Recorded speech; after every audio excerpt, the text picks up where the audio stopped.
you can't have security unless you eliminate poverty. There are many places where we are going through the villages. People are staying with animals in their homes. Because if the animals are outside the homestead or outside the house, they stay with animals inside the houses. If they stay out, because of the desperation of the people, they steal those animals. Now, when there's that nature of insecurity, even if you have 500,000 police officers on the beat, you are not going to control people who are desperate, who need something to eat.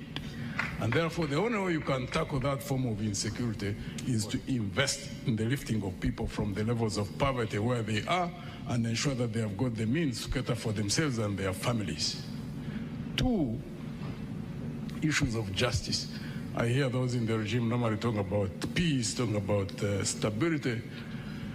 Peace is not the absence of conflict, it's the presence of justice. So justice and stability and security are more or less interrelated.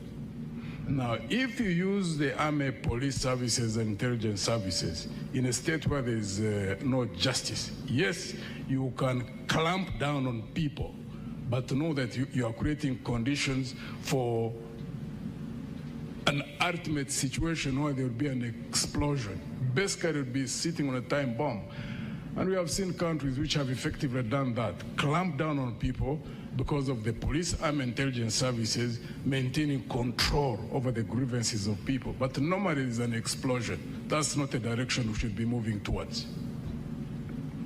And therefore, under our government, one would want to deal first and foremost to ensure that there is a leadership that follows the law, the Constitution and the law, because that's also a form of security for those who are in power and also those who may not be in power.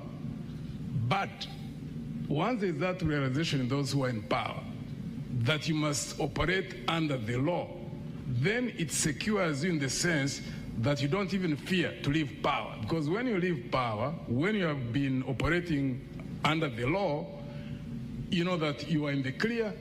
You are not going to be harassed by anybody in terms of reprisals. So to us in Alliance for National Transformation, that's key. As they say, a fish rose from the head.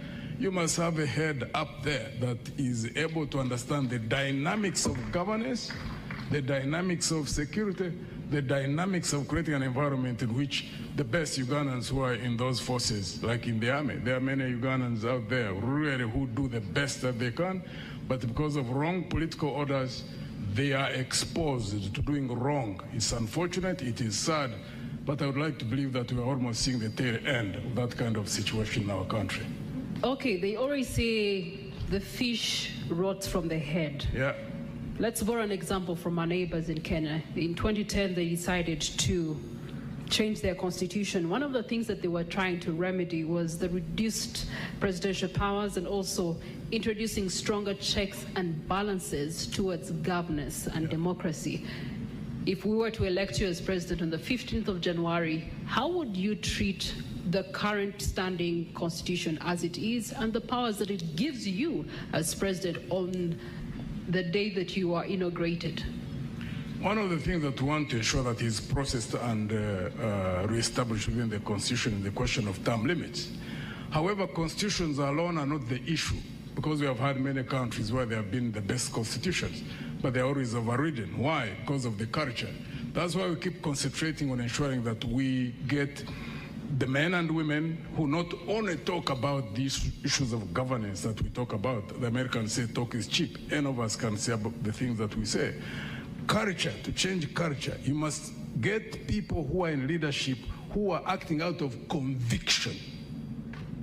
If you don't get people who are operating out of conviction,